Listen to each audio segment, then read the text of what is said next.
Well, right, Nico Campog. See, people wanted you to be Yeah, on this yeah, no, account. they always want me. There you They just go. don't know what they get. Yeah. SC Nico. Oh, that's what I should have said. I said Nico from SC, but you're SC Nico. I should have just gone You for have that. also shouted like Teapot did. I actually don't really watch streamers anymore. I don't have time Yes, for that. But yeah. Also, I should put my phone on silent. That would be kind of clever, so we don't have any troubles and we can get started. So before anything, thanks everyone for tuning in, coming to watch the September reveal stream for the Guild Wars 2 Rating League. So as you know, this time around, from having watched the boss drawing, we are covering two encounters that are rather difficult in the handling of the mechanics. It's Gorseval the Multifarious and Cardinal Adena, respectively from Wing 1 and from Wing 7.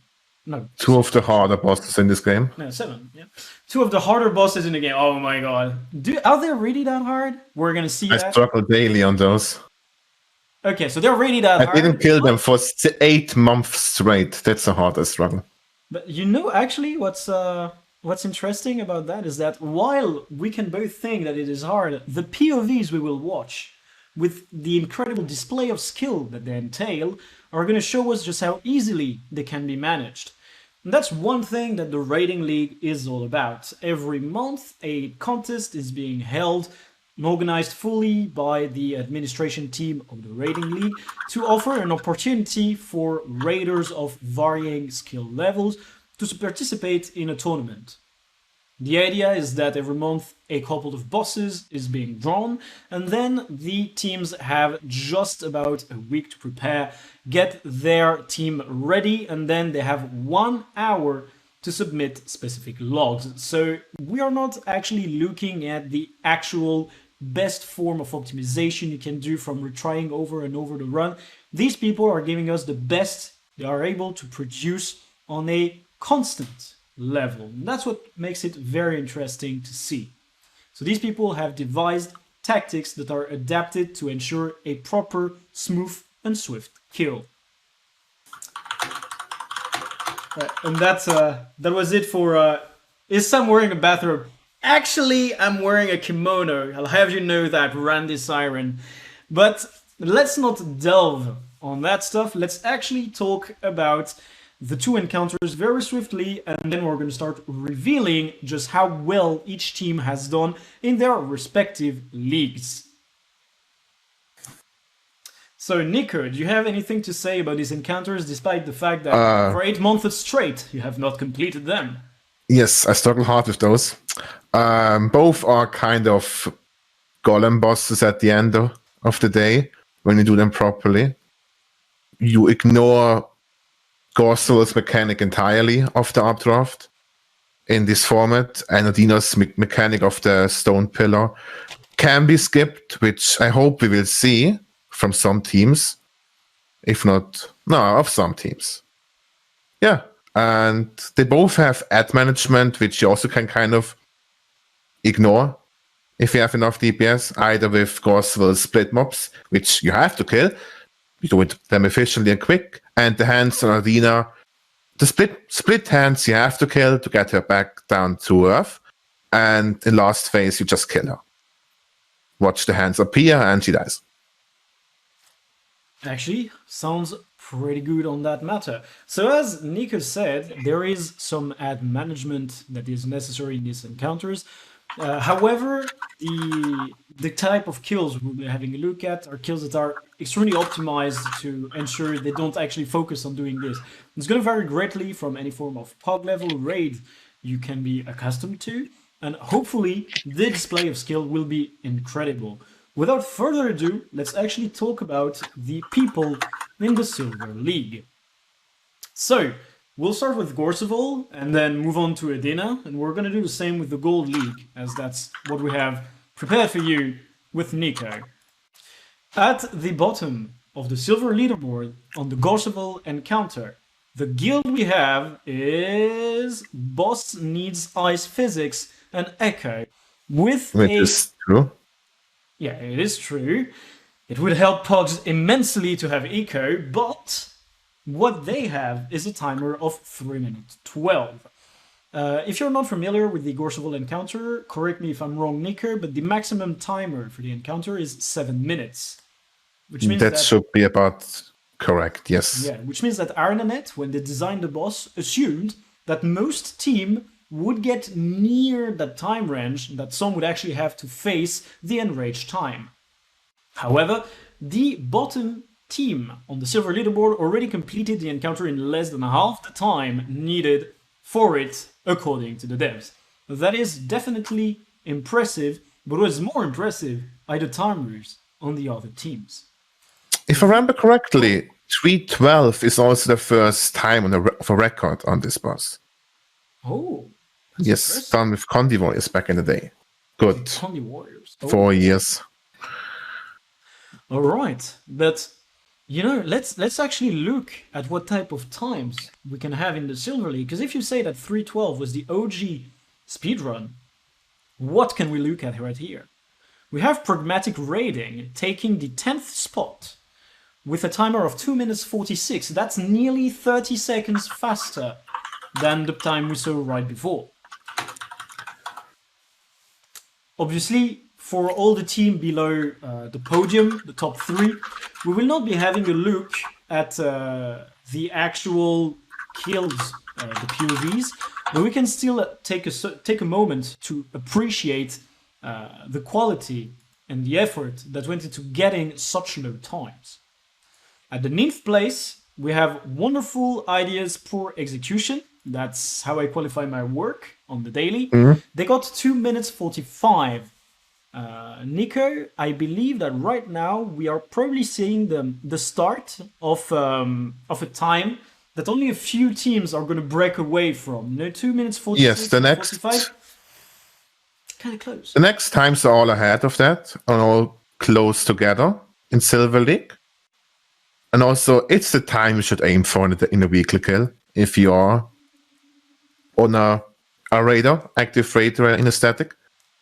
Yeah, I mean, as Nico is pointing out, these times right there were the best they could come up for, like during 1 hour of grinding, with of course a lot of trading beforehand. But of course, these are times that you can and could get if you actually work towards them on the weekly, you know, on your weekly kills. Of course, that's for the higher end guilds already, because let's not forget that every league, every team, even in the Silver League, already has times that would make Pogs drool.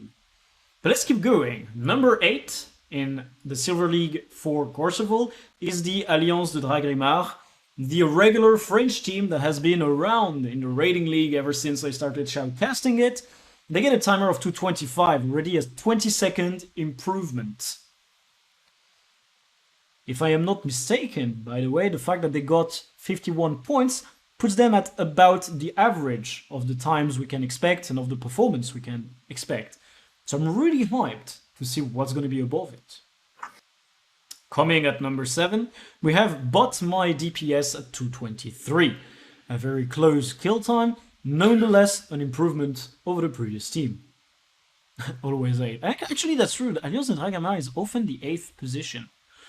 Number 6 is the Aspiring Brotherhood of the Pact, with a timer of 223 as well, so we could say that DPS and Pact are tied for the 6th position. The wiped time is not correct. Zoe, what have you done? Zoe told us in the chat just now that the timer is wrong for the wonderful ideas for execution. Is that true? Oh. Sam, check your DMs. I may not check my DMs because that would mean Nico's beautiful face would be put. Yeah, they are. It's definitely wrong. They had 1 minute 58 remaining duration, not remaining. That's wife's time is fucked. So the question right there is: can Zoe actually fix the overall leaderboard faster than I can speak? Because I don't actually wanna try my hand at doing it. But they are Silver League, right? Yes. Yeah, it is Silver League nonetheless. It's just we might need to recalculate the total amount of points that wipe holds to know whether or not they're the number one, or not. Anyways, Zoe, can you do some quick maintenance on the sheet? Is that within your possibilities?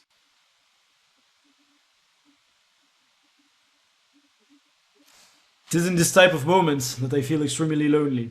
Nico, we need an ad roll, a break, something. Yeah, like I'm just thinking what we're doing now. Basically, we just skip them.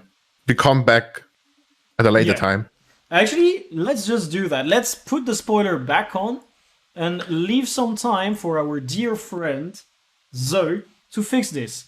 Of course, okay, he made a new sheet, leaderboard, updated, hopefully soon TM. So he's working on it. This is great. We can see him working on it in real time. What more could we wish for? Actually, I could have just gone full screen from the get-go in order to get a better setup right here. So let's talk about Adina then, and we'll go back to Gorsovol right after. Good. Let's present the teams. I wish we actually had time to present the teams. We could do that on a future installment of this series. Anyways, let's have a look at the number 11 team on the silver leaderboard for Adina. Whoopsies. It is none other than Boss, Nice, Ice Physic, and Echo, with a total timer, total remaining time of 4 minutes and 25 seconds. Nico, right there, I'm gonna actually ask you for your insights. Yes. What's the usual remaining time on Adina? I didn't do this boss for a long time. With what I can guess, or I think it is, with SC at the moment, or is around with SC. 3 minutes was the first record we did, so I think it's still around that, considering what the record is they did back in whenever they did it, and what their current run is for their league. Okay.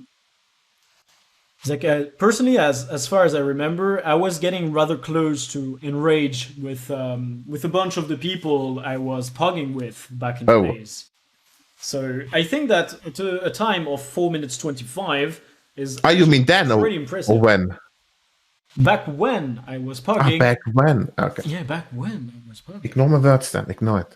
Yeah, it did take a long time for people to get their kill on that encounter, because the moment your tank screws up or the moment your healer screws up, you're in dire straits, especially for the fact that this encounter has a few bugs that are rather punishing, especially if you fall outside of the arena, below the arena, and you can't get back up.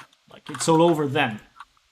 Anyways, on the 10th position for Adina, we have, as I revealed very swiftly, Pragmatic Raiding with a timer of 3 minutes 51. Already 30 seconds better than the previous encounter. And at the 9th position, we have Botmai DPS, 3 minutes 32. See, we have quite big gaps between the teams right there, so I am expecting the top teams to be kind of all around the same time, there won't be one team that's going to be way above the others. I'm expecting them to be close up together. At the 8th position, Aspiring Brotherhood of the Pack. This kind of feels like the other leaderboard right there, with a timer of 3:16. On the 7th position, we have Codicus Ministry with a timer of 3:07. Up then is the Alliance de Dragrimard with a timer of 3:01, and we can actually congratulate them for not being at the 8th position like they usually do. Moving upwards, at the 5th position, Do It Again, but better. So bad? It's my mantra for work. That's not mine, Do it once, it's good. That's my mantra at work. No, that's not mine. Anyways, I think that's the first time I've seen bad on the league. Pretty good. Good stuff right there. Number 4 will raid for food. They have a timer of 2:53, very close to Bad's 2:54. And then we can start revealing the bottom of the podium for Adina. At the 3rd position, we have Don't Be Mad, Just Be Chill, AX with a timer of 2:52. And you know, it's gonna be time to actually show our very own first looks at what is happening. I believe AX has not submitted any videos of their kills, Nico, and for that very reason, we're actually gonna do something extra. We're gonna watch a log. As impressive as that sounds, yes, much hype. And this would be the log for AX, if I am not mistaken. Is the time correct? Yes, it is. 2:53, that sounds pretty correct. And 2:52 something, we check it again, 2:52. You know, sounds good to me. And right there, I guess we could have a look at the combat replay, which is gonna be the closest. It's gonna be hard now. The closest thing we have to a video for AX. AX, we remind you that video submissions are not optional; they should be mandatory. So yeah, I guess we just play it. Actually, you know, this is an occasion to talk a little bit more about the encounter and about how the arena works. So the boss is situated on the center of the arena, as depicted here by the green cases, and materialized here are 5 pillars. The way the encounter works is that the boss has a stacking damage reduction multiplier on themselves based on the amount of pillars that are left up. In order to destroy a pillar, you need to wait for a specific tell from the boss and have at least 2 people standing behind each pillar. The reasoning behind that is that the boss is going to shoot projectile at players and you need 2 offset projectiles to destroy each pillar. So let's have a look at that combat replay, and yeah, I'm actually stalling for the spreadsheet. Thanks, Randy. Let's have a look at this because we don't have a video for that encounter. Let's go. They all start in the middle, pre-DPSing her a bit before she gets the boons, protection, and retaliation. Someone strips them, and they will hide behind the pillars. Actually, you know, I'm going to put this in full screen so people can appreciate the full encounter. Pillars gets destroyed, they go back in middle, DPS the shit out of her, until she summons pillars under some members of the group. Those will get dropped outside, and they go back into the middle and DPS her further. The DPS they show us, hard to read, is good enough that they can skip the hide behind mechanic of her, and they just skip that part of the fight and face her to 75%. I have to catch up with the fight. The lasers appear, they go around once, kill the hands, go back in the middle. And now we are in phase 2. They keep DPSing, it's an extremely engaging fight. Drop pillars once again, go back in the middle and repeat. DPS and wait until the beams appear. And apparently we have a point of view I see in chat. I mean, someone is saying that a point of view has just been given, so we can pause this and enjoy it in actual full view. Oh, thanks God. Yeah, thank God. Actually, it would be kind of good to have a link for it, but we're gonna make do without for the time being. We just go back to the analysis desk, and hopefully we have a POV update. There's one in chat. There is one in the chat. Actually, it's been given in the chat. Jesus, these people, what would we do? You don't even filter out links in your chat? People could just post anything here. Okay. That's the point. Don't tell them. That's the point. All right, so let's just actually do that. Twitch.tv/Samajeste. It's actually gonna be over. Can someone just DM this to me? I can send it to you. On Discord. Yeah, that would be so much better for me to actually work with. Thank you, Nico. Nice porn history. Yeah, I know. We all have our specificity, except that on this computer there cannot be any form of porn because it gets rewiped every second week. Alright, we now have our POV. Let's put it in full screen and enjoy the beauty of it. Nico, your commentary can start anew in just a few seconds from now. Good. Let's go. Are we starting fresh? Yeah, we start fresh. Okay, they are, as I said, in the middle. Wait until she appears. They hit her once or twice. Get boons, hide behind. The pillars get destroyed. If they don't get destroyed, as Sam said, she gets defensive bonus. They burn her down, go out with those pillars and 5 people, go back in. Yeah. It's the same as the log, basically. Not much more engaging. Here, what's pretty interesting to look at is the fact that they stacked the pillars on top of each other because it didn't really matter. They had enough time to DPS the boss down to a quarter, which is when a phase starts. I need to reduce the volume a little bit more. Jesus, their music gets loud. But yeah, right now they're dealing with the hands, the ads, that each have a different form of interaction with the encounter. One of them gives you a stacking debuff, and the other one, Nico, correct me if I'm wrong, just deals damage. It turns projectiles towards you that knock you down off the platform. Yeah, that's the one that knocks you down and deals the damage, the projectiles. Yeah. That you can otherwise block with proper reflecting skills. Reflect, absorb. Ages also works if you don't stand on top of each other, or should work. Now we have 4 hands in the arena, 1 on each intercardinal. They split up in 2 groups, 5 each, and kill the rock throw hand first, and then the curse hand, the one with the dot.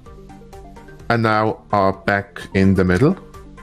Their comp is fairly standard, I would say, with a mix of guardians and soul beasts, and holo thrown in for flavor. If I'm not mistaken, actually, Nico, correct me there, the choice of using so many Guardians and Soul Beasts is for the very good burst capabilities that is on a rather short loop. Exactly. Making it very efficient in an encounter where you need to actually back away from the boss and get back in. Yes. It's one of the few cases where you can't use the Purple Menace in the rank, The for example. Purple Menace. I like that. And beyond that, for boon management, they're using a Boon Thief, and they're using a very classic Alacrity Renegade. You know, as both of them can handle all the boons that are needed for the 10-man comp. Exactly. Yeah. And the warrior isn't warrior, it has banners. True. And fairly decent DPS. You know, still talking about that, you can see that they're separated into sub-squads for the sheer purpose... There we go. Actually, let's close it right there. They're separated into squads so that the boons are not specifically sent to one person above the rest of the groups. You know, they have the boon givers in separate subgroups for that reason. Going back to our beautiful spreadsheet, we can all talk about the number 2 team on the silver leaderboard for Adena, and let's reveal them. It is Wonderful Ideas, Poor Execution. Wipe, who got a timer of 2:46. Very impressive improvement over the first few entries. Yep, thank you. I was just answering the chat, you know, like multitasking gets harder and harder with the time as I grow older. Anyways, let's have a look at their kill time. Wipe. Actually, I am under the impression that I have some mixed. Yeah, okay. That's the one I want to remove. Let's just go fetch that POV right there. Areas, kill, boom. And wait, no, that wasn't area. We were looking. I just link it to you. Wait, is this even right? No, it's wipe. No, it's wipe that I was looking. Oh, it's the next one. Yes, for execution. Like, dear God in heaven. Okay. At least you have one for the next one. Yeah, I mean, I have a few POVs ready, but why are you leaking again? Nice. Jesus, pulled up. Be nice. The issue was just that. How to say that easily? Let's just not talk any further and watch the POV for now. Stop being confused. Yeah, I'm being confused right now. I mean, having to show a log completely killed it for me. But yeah, let's keep going on. Good. We have the same here again. They DPS in the middle. There's a difference for the last run. They have ascended food trays in the middle. so they can easily food swap between on heal and regular food, which allows them to have a bit more DPS. 200 power for 10 seconds, which is really nice for a burst.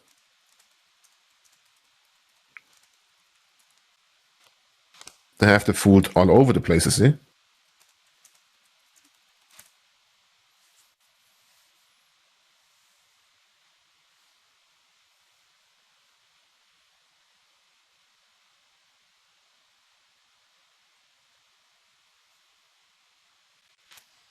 But yeah, they're using a team comp that is very similar to the previous team, with the only difference that they replaced one Holosmith with a Dragon Hunter, replaced another Guardian with a Dragon Hunter.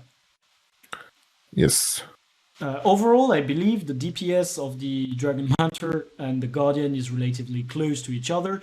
The burst rotations are also vastly similar. Yeah, you're right. It's basically just personal preference, what you like more. Yeah, which makes it kind of interesting because overall the class has similar results no matter the specialization you pick, making it overall a very good choice for people who want versatility in their gameplay without having the cost of creating an ult of a different class, having to gear it whatsoever, because the gear is also just the same between the Guardian and Dragon Hunter. Yes. As we can see here, it's exactly the same type of way of dealing with the encounter as we saw before. All the people are going together to deal with the hands. They're also getting back together for the DPS. We have the boon providers that are in a separate sub-squad, with the exception, this time, of the boon thief, who is actually in the first subgroup. Nico, would you explain the reason behind the choice? It's highly likely that they have more stuns in that subgroup. So the 6% gain for boon duration is applied to the thief. But yeah, it's right, I just saw it in the bar, applying once. The question is if that's worth it to have the other boons, like one wolf pack on the boon thief, which can be maybe worth it. I'm not sure how exactly they played out and played around the buffs they provide. But we will definitely have more point of views in the future, or today, where we can see what other people or what other people used and worked with.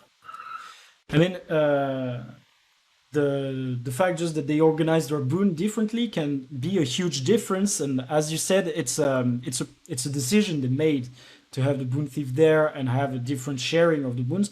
However, we can already see that this decision paid because overall the Holosmith and the Guardian in the previous video we saw had very similar damage, yet they managed to shave off a very good 6 seconds, probably based on how they allocated the boons and how they handled the encounter overall, with the splitting between the hands, I would say.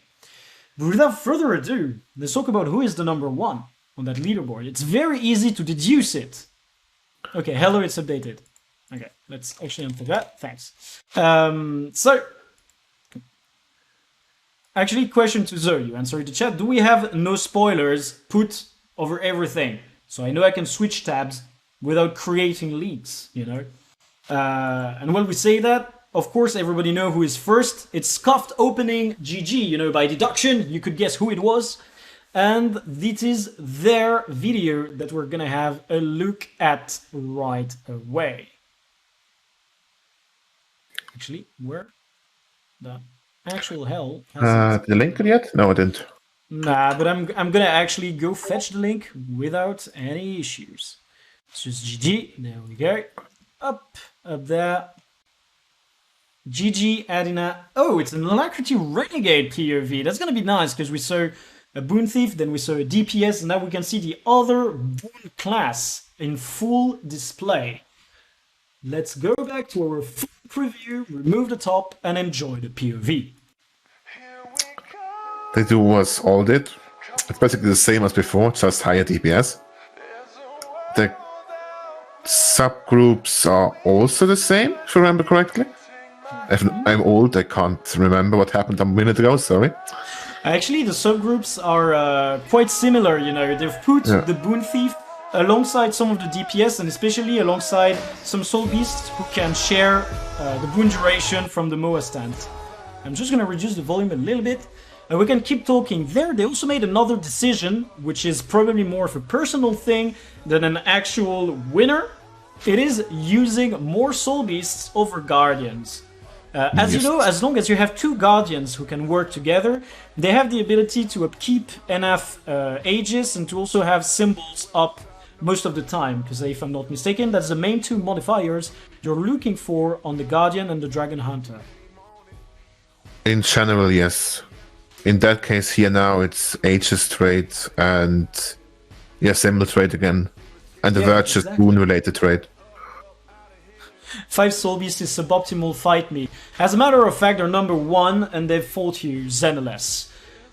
So they're handling the phase pretty much the same way as the other teams have done, all sticking together, managing to get all the boons back up as soon as the phase is going to start again, in order to be able to get that sweet DPS.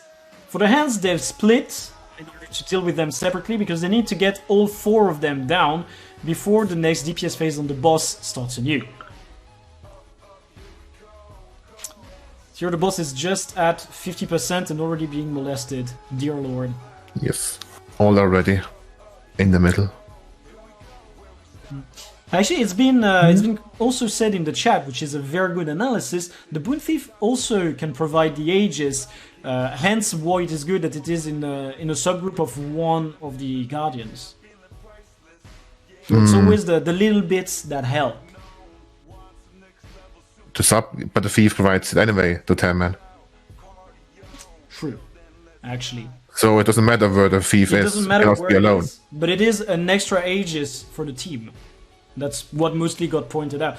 Because it's very easy to lose an Aegis to an attack that you haven't managed properly, to not standing on the right spot or other reasons. Definitely, yes. One famous skill is the one at phase transition, where she goes up and sends shockwave across the arena. I don't know if it's I don't see Guardians see it. That's bugging, but you know, we're getting it's kind of laggy at the end. I'm thinking it's actually just the video that is that way. Alright, so we've had a look at the entirety of the Silver League for Adina, and now we can go back to Gorseval. The timers have been fixed. Hopefully Zoe should have confirmed it, that they are all fixed. And we can swap tabs. Everything is hidden. Brilliant. And we can go back again to revealing all the timers for Gorseval. So again, at the 11th position, that's the kind of stuff that does not change. We find Boss Needs Eye Physics and Eco. Then we have Pragmatic Raiding at 246. Up, then we have the Alliance de Dragrimar at 225. And as we keep going up, we have Bot My DPS at the 8th position. And then we have Aspiring Brotherhood of the Pact at also 223. They are ex aequo for the 7th place. And Wipe has efficiently moved upwards. So now we are at the same part as what we revealed earlier. And we can keep going for the rest. Wheel Raid for Food is holding the 6th position with a timer of 222. And already, you know, seeing these very close times, 4 times in a row, makes me think that we won't see an incredibly different thing up there on the Gorseval leaderboard. Can you zoom the spreadsheet in, Randy? No, it won't be bigger. You know, there are only a few things that are bigger than the spreadsheet. Actually, I can make it full screen, however, which should help just a wee bit. At the 5th position, we have Codicus Ministry with a time of 221. So just as we suspected earlier with Nico, all the times are very close to each other. We're not going to see much of a difference unless some team managed to crack the code and get that right comp to crush the timer. Fourth position, just shy of the leaderboard, is Bad with a timer of 220. And without further ado, let's reveal the bottom of the podium. It is Don't Be Mad, Just Be Chill, AX, with a timer of 217. And in order to actually enjoy that POV, I'm gonna go back to Discord and grabbing real quick. There we go. We can now watch the Gorseval POV of AX. Let's go. They have an abundance of firebrands, it seems. Indeed. That's their main point of DPS and quickness. That's a burn firebrand, so works out just fine, I guess. They have one free-spirited Weaver, that just plays DPS. And should be top DPS. And the usual other specs, Renegade, Warrior, and Druid. And a Condi Weaver, you know, I'm just looking at that Condi Weaver and thinking, oh my god, it's incredible that they're playing it. It's refreshing, you know? Yeah, it's nice to see something that's not blue and purple and green. Exactly, you know, we enjoy seeing different team comps. Variation is nice and good.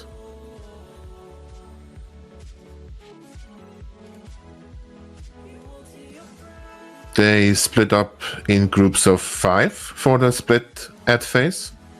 They get knocked once. Am I a bit ahead? No. No, you're exactly at the right time. You know, they are. Yeah, now they got knocked. Yeah. I'm a bit ahead. And they're getting ready for the DPS, I mean the CC and then the easy DPS moment. No, they're just handling the encounter very easily. They go back to the ad phase, to the ads. Yeah. Burst one down. Looking at the minimap, they're doing a classic squad half split for the ads. You know, 5 go to one, 5 go to the other, and then they take care of the rest. They stay a bit too long on the ad. They're all Condi specs, so they can leave a bit earlier. Since burning will finish them off. Yeah, I was actually thinking they could afford to leave much earlier and start working on the other two to gain a bit more time, knowing that among the Condis they probably have a little bit of immobilize available in the form of the Dragon Hunter Scepters, Scepter 3. If they're that worried, they can just immobilize the trash mobs, as they have Condi duration. Yes.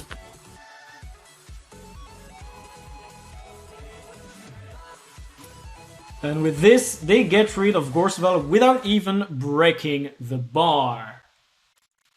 Back to the analyst desk we go as we remove that POV, go back to our spreadsheet.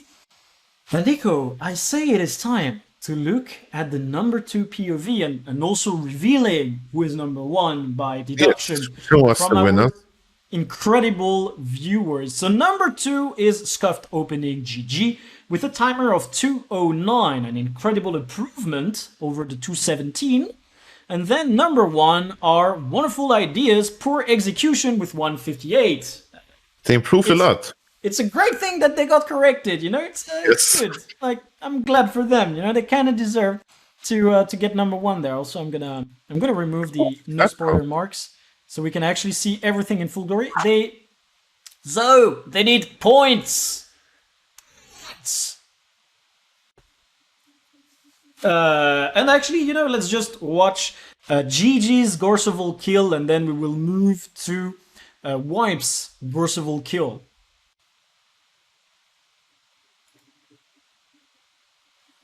GG Rating League Gorseval, let's go!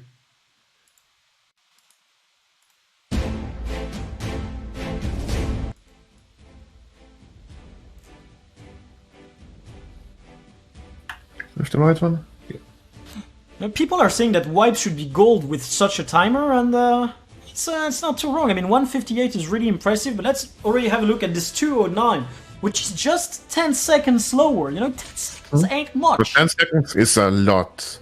Oh, I mean, we're saying different things right there. I mean, it is a lot, you know, yeah. Like, actually, we meant the same thing. Not fast, we mean the same thing, yeah. Yeah, it is a lot of a difference to grind for, but actually, if you look at the disparity between all the times, like being at 209 and 158, when you know that the slowest is at 3 minutes, they're kind of close together. They're both very good times.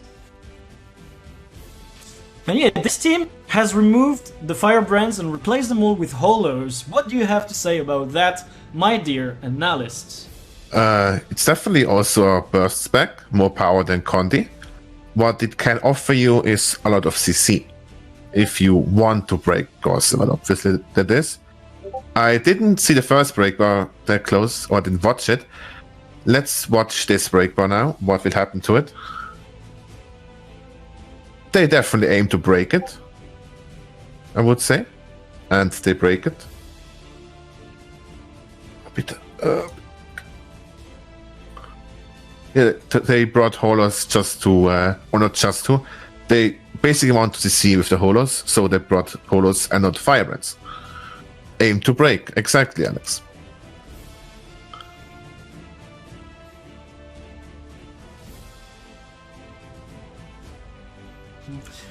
And after that phase, they go back into the middle. Now they have just the axe to watch out.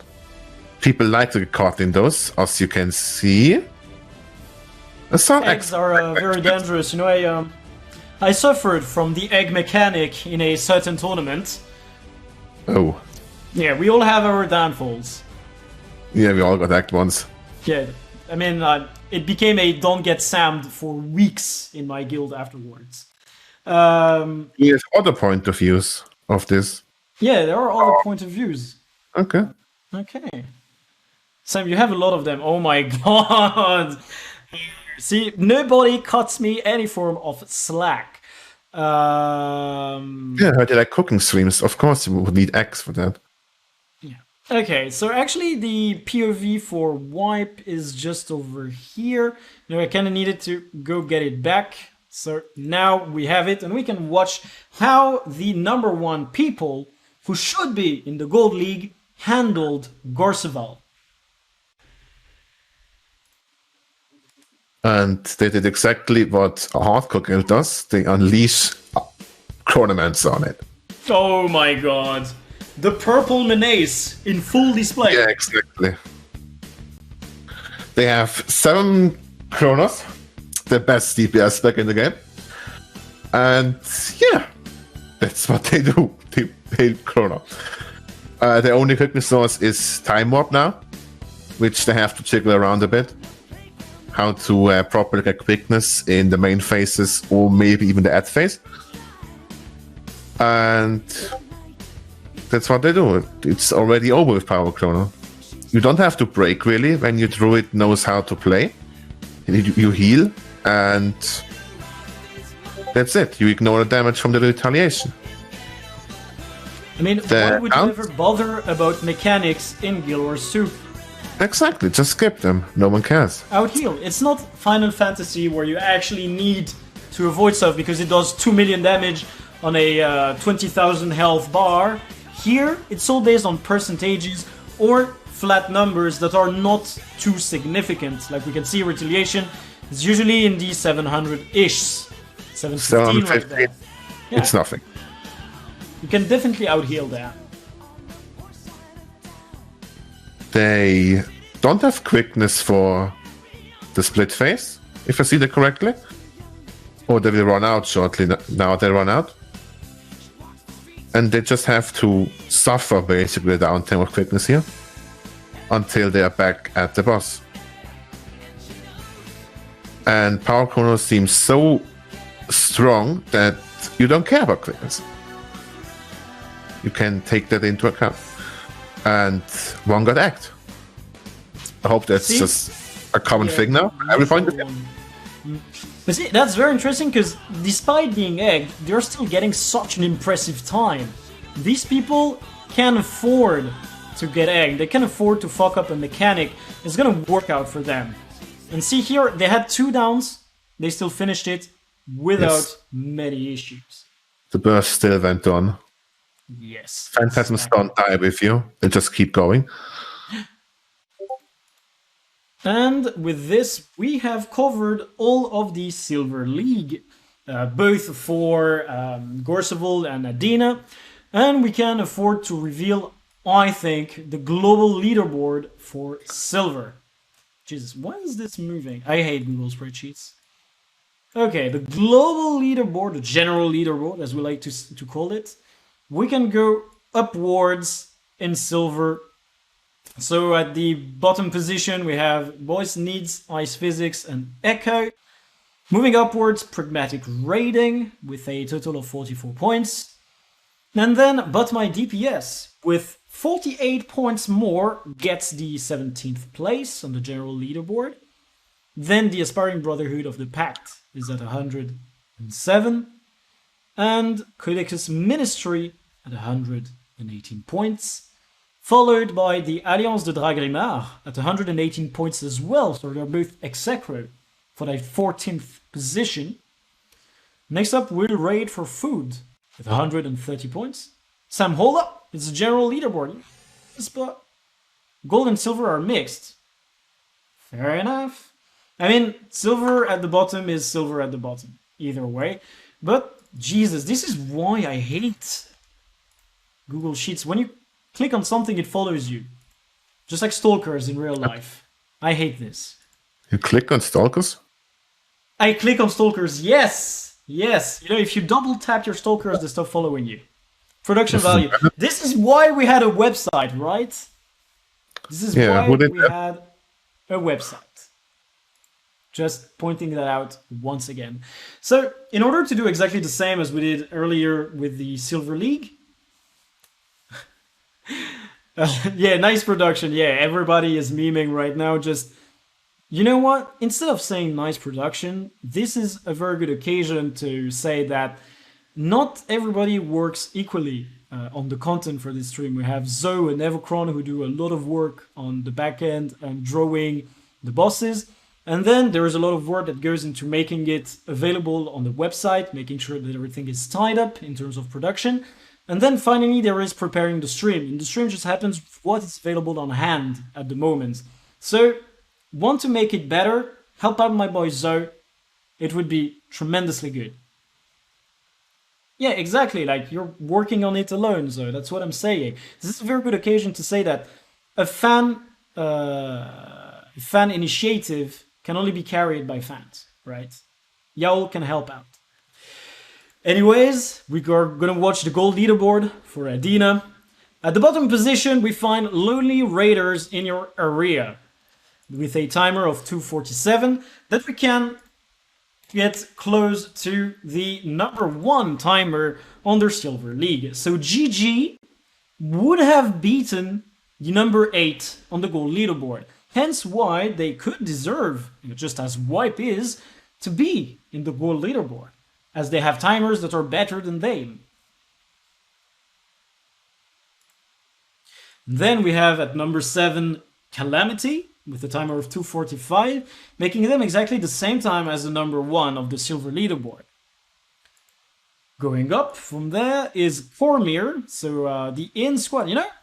In, they teach you raids, you know? They teach you raids. But they also are pretty damn good at them, because they are on the gold leaderboard and they are at the 6th position. They have a timer that would be better than any in the Silver leaderboard, so wanna learn raid? Head over to X-Roads. Area people clear. Everybody's memeing around. And then at the 5th position we have Digging Even Deeper. Jesus. At a timer of 240. A round timer. I like that. 88 points for that. Really impressive. And from then on, number 4, we have Chronomania. With a name like that, I'm expecting there to be purple menace everywhere. No, they even had a holo. I checked it. I think they even had 2 holos. Okay, like, they don't even live up to the name. No. And then, number 3. Number 3, so the bottom of our podium is going to be my Chaotic Asylum with a timer of 237 on Adina. And that's the first POV we will be watching for the Gold League. Let's have a look at it right away. You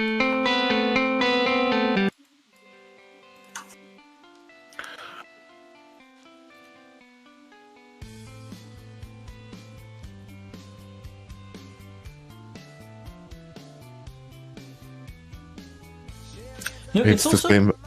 Yeah, go on. it's just the same as we have seen before. Yeah, that's also what I wanted to say. Yeah. With maybe the difference, I don't know, like I don't actually remember, I shouldn't say I don't know, what main hand weapons our Guardians were and Dragon Hunters were using in the previous encounters that we have watched. Sword But- main hand. Like here we can really see the use of having the sword main hand. Sword main hand number 2 is actually a blink that goes through obstacles and leaves a symbol at the landing point, making it also an opportunity to trigger the symbol trait of the Guardian and Dragon Hunter, which is one of their main modifiers, as we said earlier while watching the Silver League. So very clever usage of weapon when you know that Sword and Scepter have overall similar performances. Sword being just a little bit better actually, I think. But not on every encounter. Don't know anymore exactly what's better. Scepter if you have the range, like Demos, and Sword when you have to, well, can go melee. The differences we see so far is these people don't have to drop the pillars outside anymore. They just stand in the middle and DPS until she phased. That's for the first 2 phases, because it's easier in those than in the 3rd and 4th phase. As you can see,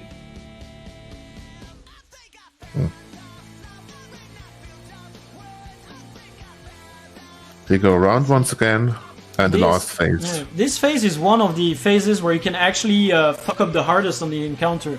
As we said earlier, the goal behind that league is to leave people, like teams, 1 hour to submit their kills. But on an encounter like this, where a mistake can cost you a run, it is extremely important to have people that are consistent in their handling of mechanics. When these lasers go around Adina, you can fall below the area, and you can also get hit by the laser, which are both ends, like the end to a run. So here they actually need to pay a lot of attention to the handling And then of someone died. mechanics outside of it. Yeah, see, one person died. Still very good time, but you need to pay extra attention to your handling of terrain in such encounters. Back to the analyst desk we are, as we are now going to be having a look at the next team right up. And we can also reveal the number 1 at this point, because by process of elimination, people already know what to expect. The team that is number 2 is none other than 17 elitists with timer of 2:33. And number 1 is taken by none other than Snow Crows with a timer With power of chronos. 27.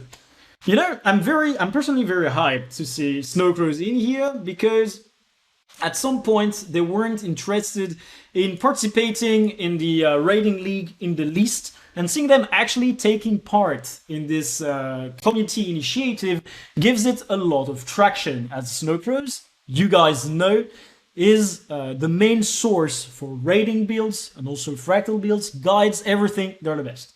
And of course, What I have to point out. Oh yeah, finish you, then I can point out something. I was gonna say there are other places to get your builds at, like Meta Battle, like there is DT, right? The Fractal Guild that also Yes. gives you some builds and guides for fractals. But you know, Snow Crows, they're the OG. You know, they were there, they are there, they will be there.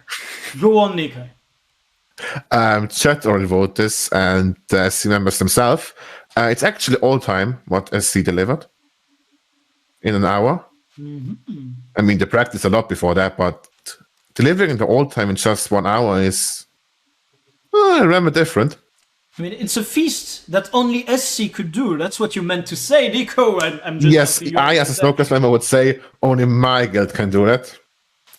Good. I mean, is there really any form of competition to Snow Crows?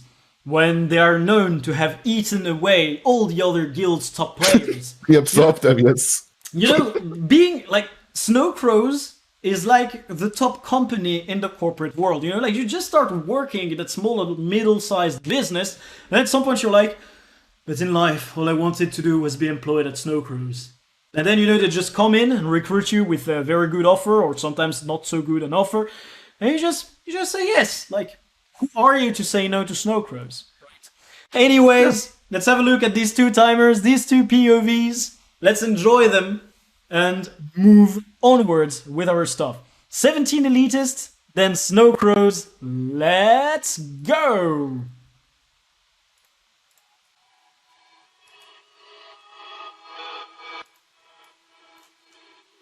So 17 elitists there are playing a rather classic team comp. See, they're going with the 4 Soul Beasts, 3 Guardian comp.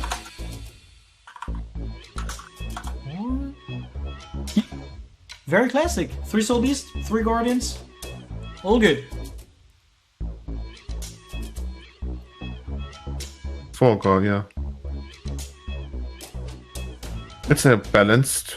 So far you only saw Soul Beasts in the majority. It still is, but it usually was 5-2 and 4-3.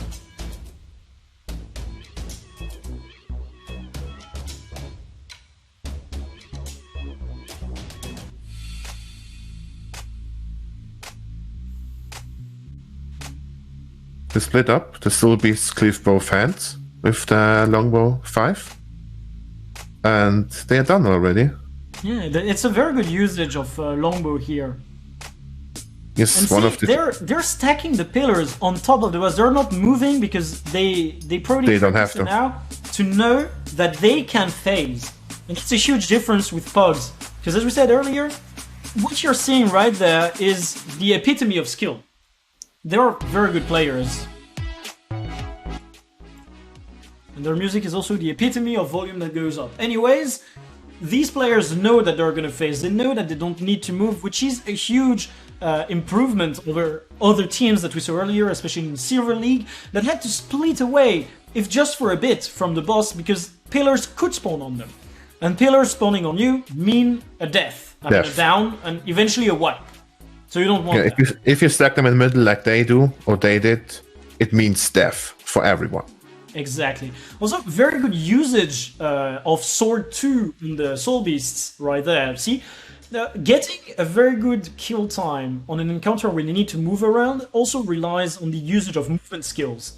Hence why here, using a Soul Beast, a Guardian or Dragon Hunter with Sword 2, these kind of weapon skills make a difference.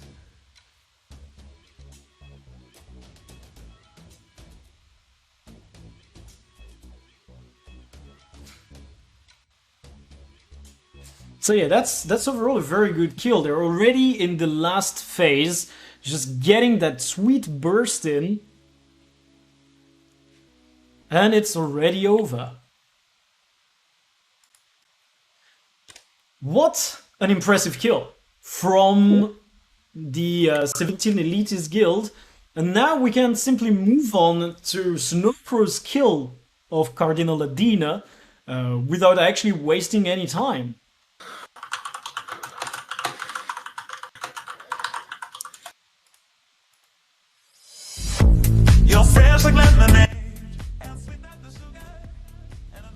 The production quality, you know, you see that Snow Crows has that OG dungeon running feeling right there by including a timer on the bottom right corner of the screen. Oh yes, that's I always mean, I remember these. You know, the timers with the centimes of seconds, right? That was important, just to make sure you beat the other teams. So yeah, and also like the record management would just go on you. You forgot the timer, so I have to do it. Oh, that was so annoying.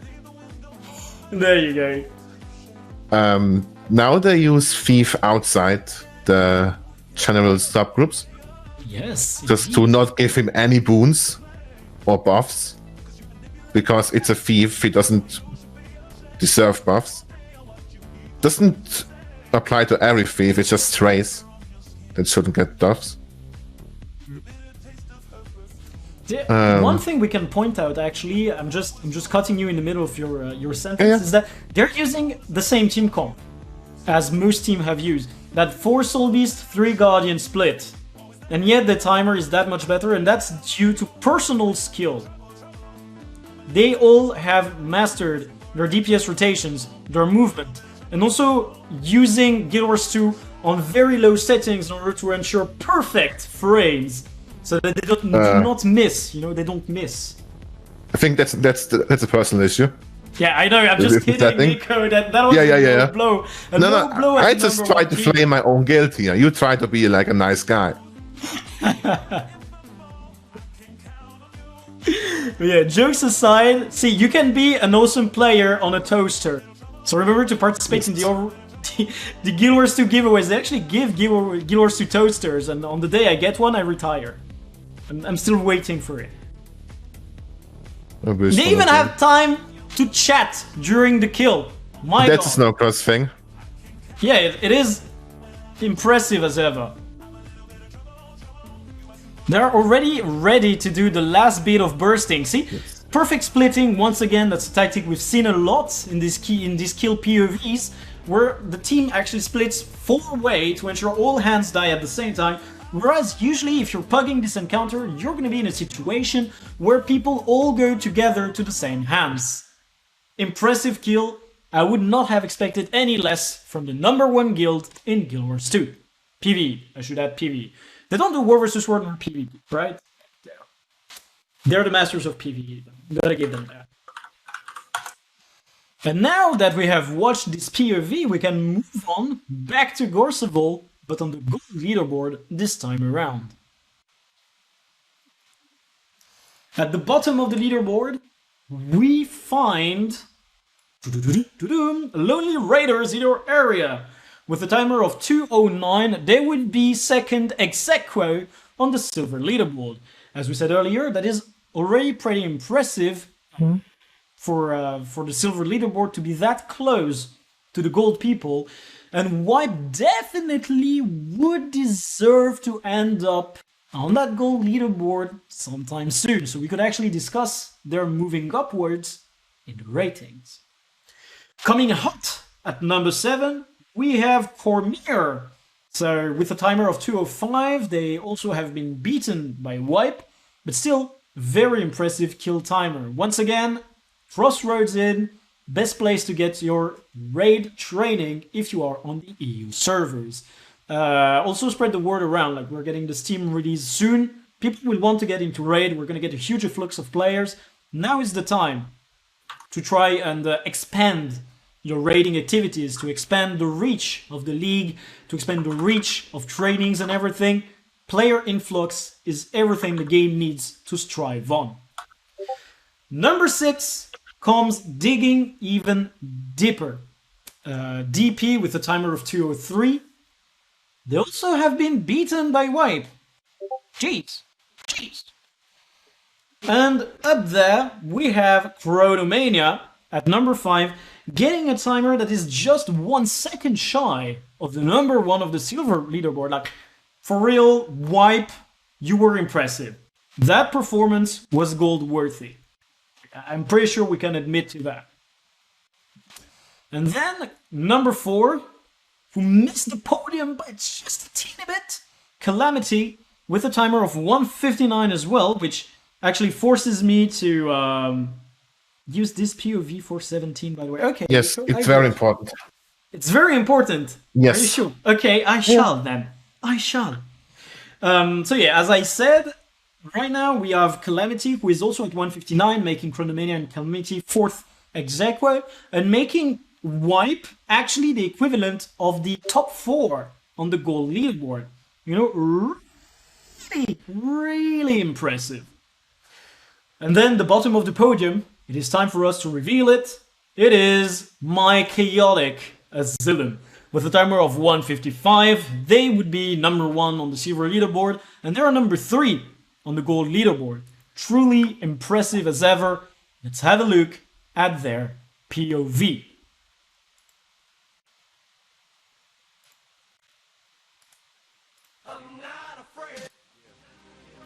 It's also said you use Power Chrono when you are on that level. I mean, Power Chrono, strong energy. Yes. That's all I got. There's a difference. They have 2 Renegades and only 6 Power Chronos. I would assume that they have 2 Condi Renegades with the Righteous Rebel trait. Do not have 1 Power Renegade, but 2 Condis. They are a bit more DPS. Yeah, it is an improvement. Like, you just have to sacrifice 1 Chrono, but you can find the difference between the Chrono and the Renegade DPS in having 2 Condi Renegades over 1 Power Electrogade. What Nico was pointing out. Once again, we see the importance of theory crafting. Player skill that we saw earlier in the Snowcross POV does not do everything in these raid encounters. The crafting, the thinking that comes before plays a huge, if not the most important part in ensuring a perfect kill and an incredible timer. They also have more differences to the usual Power Chrono. They use a pistol instead of a focus in the offhand. I guess it's because the Warden can be a bit tricky. It will not attack Ghostwell all the time. It can hit the walls, the ads, the orbs, whatever it wants to. So a pistol can be more interesting. And as you have seen, they also want to break Ghostwell during his slams. So a pistol will help with that. That's one of the reasons why I think they use that. And the other thing is they have Well of Action instead of the mantra English is hard, to provide more quickness for splits and also more slow up time on either split mob or Ghostwell. Thank you, Nico, for that wonderful analysis. Which I actually wrote all of this down because I thought we would do this for every single point of view. I'm happy we don't. So once again, actually, thank you, Nico, for that analysis. You know, that's what was pointing out to be missing from the previous live. So while the production quality is a little bit lower, we have amazing analysis, which is important. Like, we needed that. And I've been told, my dear friends, that next we're going to reveal the number 2 and the number 1 at the same time, because that's the way it works. If I show number 2, you know number 1. Without further ado, let's reveal both of them. Number 2 on the gold leaderboard is 17 elitists with a timer of 148. And next, number 1 position, you guessed it, it's Snowcross! Congratulations to Snowcross once again. It was extremely tight, though. Yeah, I mean, time-wise, it's 1 second. That's the 1 second difference means that 17 elitists could have very well had the number 1 position. And 1 second, Monkey asks, you know that people in the chat are reacting the same way as we do. I've been told that I need to use a specific point of view for 17 elitists, so I'm now going to quickly go over to Discord, grab it, and we're ready to watch it. Without further ado, let's watch 17 elitists and move onwards to Snowcross.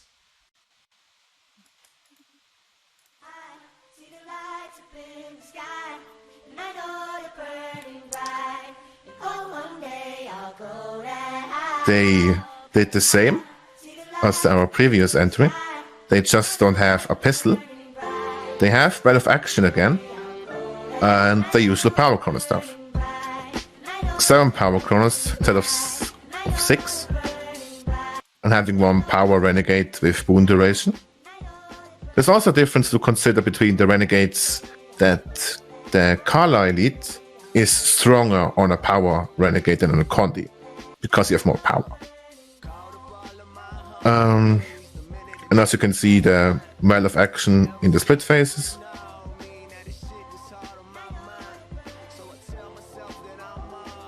And they are back in the middle. Says Timo. I'm really sorry, Timo. I've been paid off for this. Actually, Yes, I haven't even been paid off, but we're watching it. Nah, you only did it because you like me. Oh. It's very nice gameplay there from Timo. I mean, he presses buttons very rhythmically, right? He got this. If you would zoom in more, also it's finishing his auto attack properly. Well of Action again for the slow and quickness. Yes. And just wait for someone to Yeah, I'm just and there you can blowing see the hard in the utility mic, food run out. He doesn't have utility food anymore right now.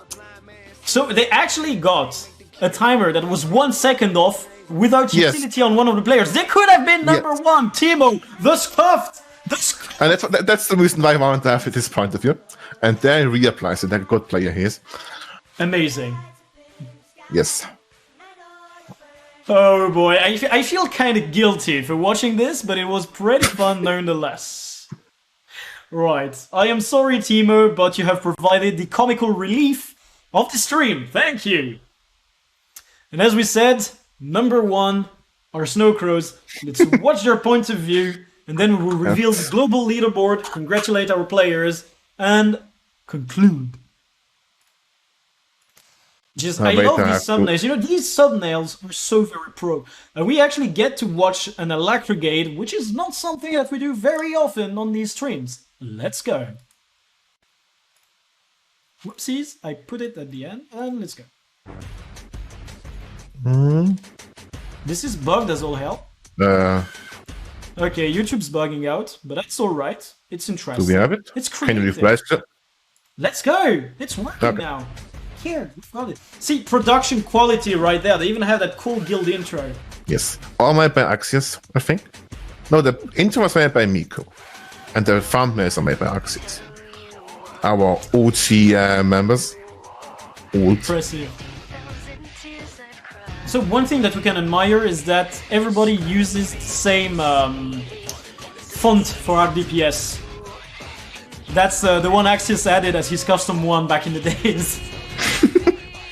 I remember the day he learned how to use custom fonts on RDPS.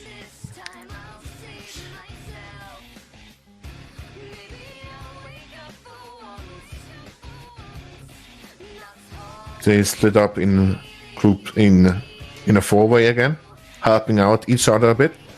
Some groups are slower because of the comp or what they have equipped. If I remember correctly, I practiced with them a bit. Some people have the the defender for more taunt up time in the first 50%, so you can trigger one of your chrono traits. They don't break, they just sustain with the druid and the Carlisle lead. And now are back in for the second split. Burst the ad down as fast as possible.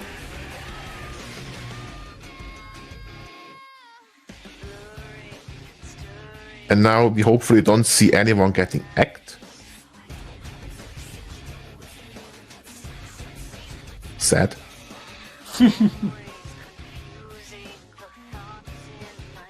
Also something to point out that Renegade is immortal, basically, because of one of his traits. Getting no damage from the retaliation, just healing it up with battle scars.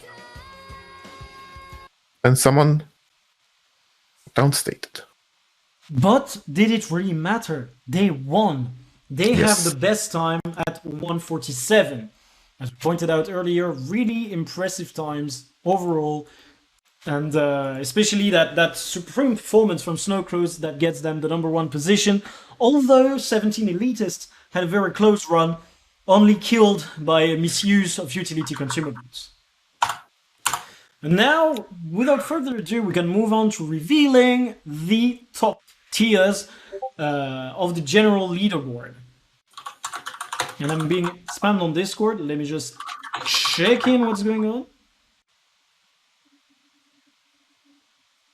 Who wrote me? Was that Unique? What? I got a notification on Discord. I thought that No, was you. wasn't me. Fair enough, then it doesn't matter, and we can move on to the general leaderboard reveal that sadly sort of happened earlier due to the wonderful way that the software works, Google Sheets. At the bottom we had Bot Needs Ice Physics and an echo.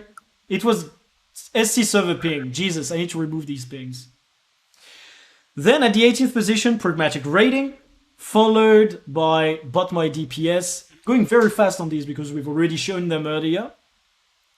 Aspiring Brotherhood of the Pact with 107 points. Codicus Ministry with 118, and then we move on to the 14th and up.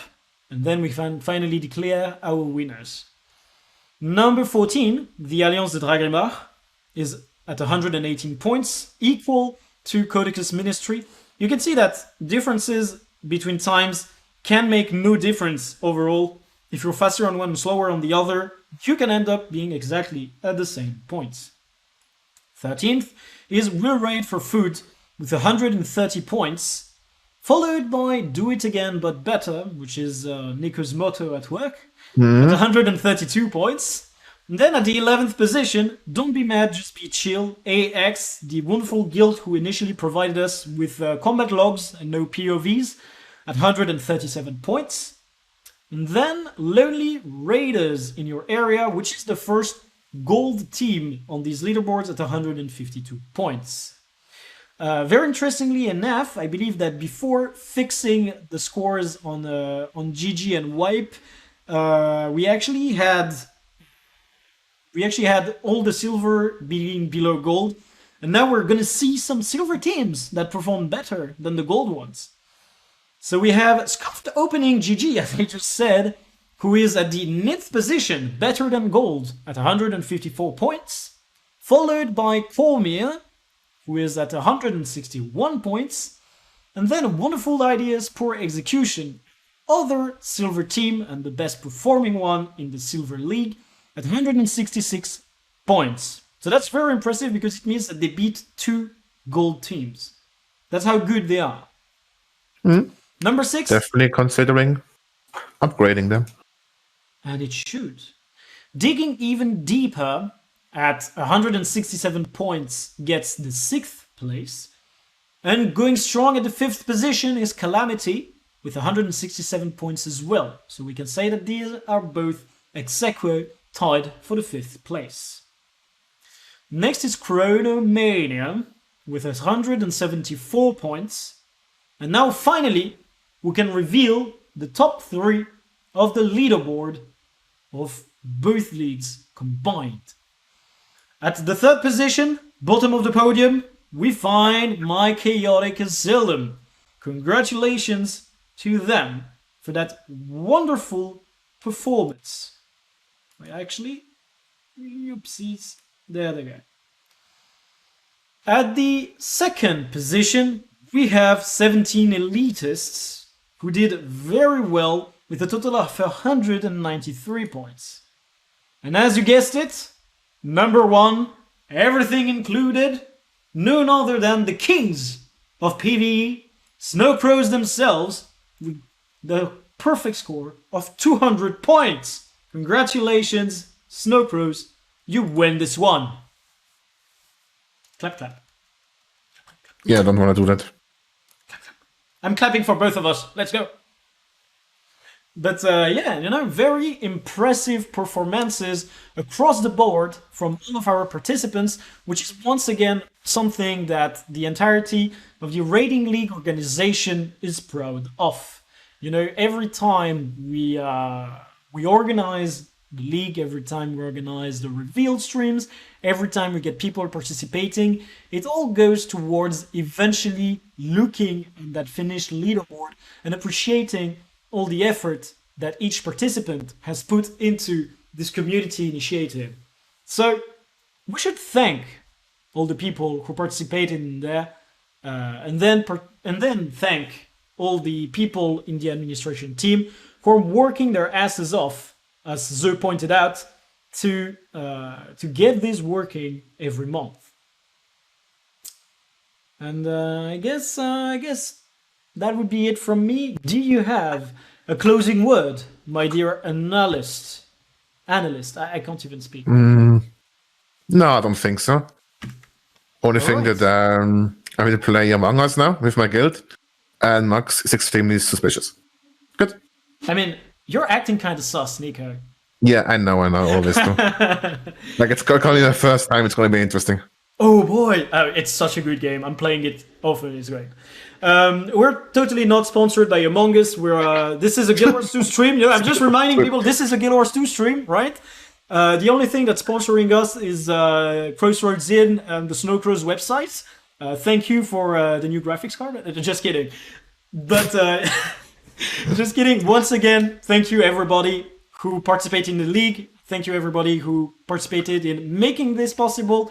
And thanks to all the viewers for tuning up and enjoying the stream with all of us. Cheers. See ya.